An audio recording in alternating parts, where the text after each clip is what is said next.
All right, let's talk about the biggest number in personal finance, $1 million. For decades, it's been the benchmark for making it. But what does that number actually mean for you today? We're going to pull back the curtain and do the real-world math that most people, well, they just never do. So let's just start with the big question. If you had $1 million, you'd be set for life, right? I mean, that's the dream we've all been sold. It's supposed to be the financial finish line. You hit that magic number and poof, all your worries disappear. But is that really how it works anymore? Let's find out. Okay, so let's get right down to it. We're going to run some simple numbers here, and I have a feeling the results are going to surprise you. Now, let's imagine the best-case scenario. You did it. You have your cool $1 million, and it's sitting safely in a high-yield savings account. And let's say you're getting a really great rate, something like 4.5% interest. Honestly, by historical standards, that's pretty generous. So the math here is pretty simple. 4.5% on $1 million gets you $45,000 a year in passive income. And you know what? That sounds pretty good. It's a solid income and you don't have to lift a finger to get it. Break that down, and you're looking at $3,750 hitting your account every month. Now, this is the really interesting part.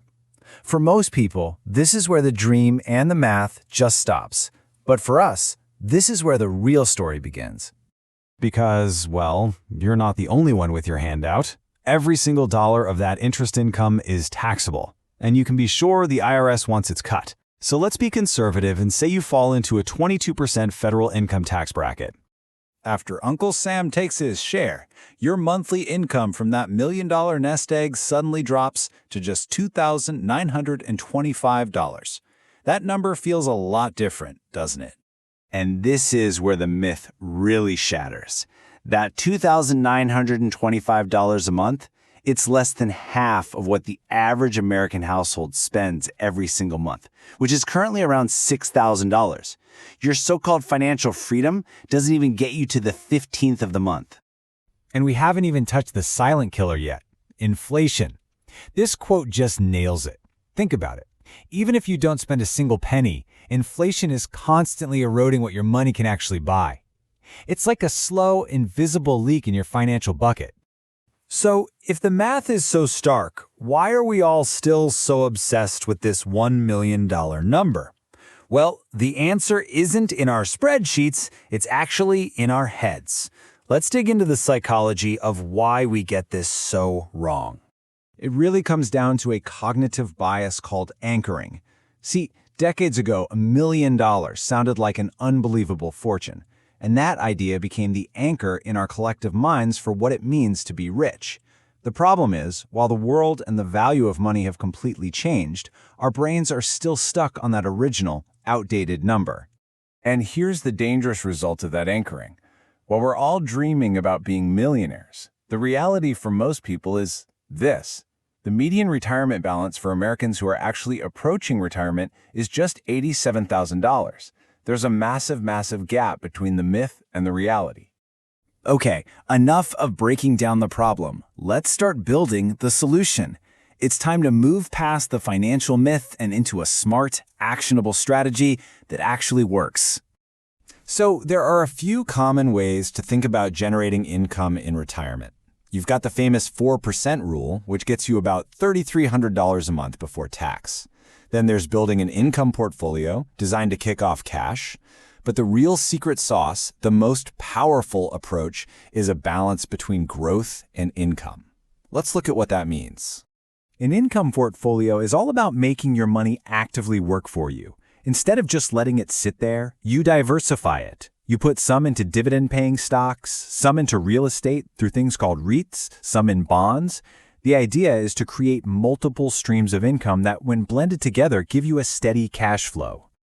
This is my absolute favorite way to explain the best strategy. Think of your portfolio as a fruit tree. You want to harvest the fruit, that's your income for today, but, and this is crucial, you also have to nurture the tree itself so it keeps growing bigger and stronger for tomorrow. You need both. So here it is, side by side. If you just live on the interest, your principal, the tree, is in a constant losing battle against the weeds of inflation. But on the right, when you combine a smart withdrawal strategy with a portfolio that's designed for both growth and income, your principal can actually keep growing. That means your income can grow right along with it. I know this can feel like a lot, but it really doesn't have to be. So let's wrap this up with a super clear 4-step action plan you can use to start building your own blueprint for financial success. Okay, here we go. 1. Forget $1 million. Calculate your real number based on what you actually spend. 2. Stop thinking of savings as the goal. Savings is just money waiting to be invested and put to work. 3. Understand how taxes work. It's not the sexiest topic, but it can save you a fortune. And 4, when you're planning for the future, be realistic. Use conservative estimates, not lottery-winning fantasies. But even if you do all of that perfectly, there's one last villain you have to watch out for. And it's not the stock market or taxes, it's lifestyle inflation. It's that natural tendency we all have to spend more as we make more, constantly moving the finish line further away. Getting a handle on this is more than half the battle. And that really brings us to the most important point of all. The goal was never really about the number itself. $1 million is just a tool. The real goal is to build a plan, a strategy, and a relationship with your money that's so smart and so efficient that whatever you have becomes enough. That's the real definition of financial freedom.